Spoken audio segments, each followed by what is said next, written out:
ভাবির পেটে বাচ্চা কয় মাস চলে? একটা আপু কমেন্ট করছেন যে আপনাদের একটা বড় মেয়ে আছে, আপনাদের কি লজ্জা শরম নাই? ভাইরাল হওয়ার জন্য এত কিছু করতেছেন। আরে আপু, আসলে কি বলবো বলেন, আপনার ভাবির পেটে তো বাচ্চা নেই। আপনার ওই কমেন্ট পড়ার পরে আপনার ভাইয়ের পেট থেকে লাভ মেরে আমার পেটে বাচ্চা চলে যাচ্ছে, দেখেছেন না পেটটা কত ফুলো? আচ্ছা যাই হোক, ওইসব কথা বাদ দেন। আসলে কথা হলো কি, যে আমরা দুটা মানুষ সংসার করতেছি, কিভাবে সংসার করি সেটা আমরাই জানি।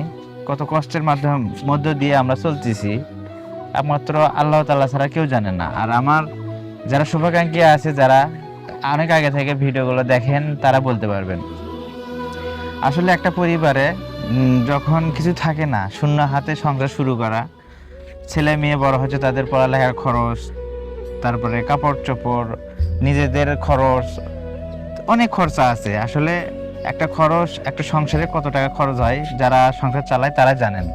আসলে আপনি হয়তো কোনো বড় লোকের মেয়ে হয়তো, বা বড় লোকের বউ হয়তো, আপনার ওইসব হয়তো আপনি জানেন না, কিন্তু যারা মধ্যবিত্ত কিংবা গরিব, তারা বোঝে, তাদের পেটে খাবার না গেলে কতটা কষ্ট হয়, কতটা কষ্ট লাগে, খিদাটা কত বেশি লাগে, মানে তো হ্যাঁ।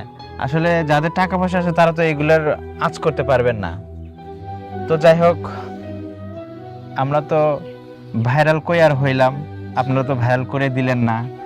তো যদি আপনারা ভাইরাল করে দেন তাহলে হয়তো খুশি হতাম, ভাইরালই তো হতে পারলাম না। না, কিভাবে ভাইরাল হব?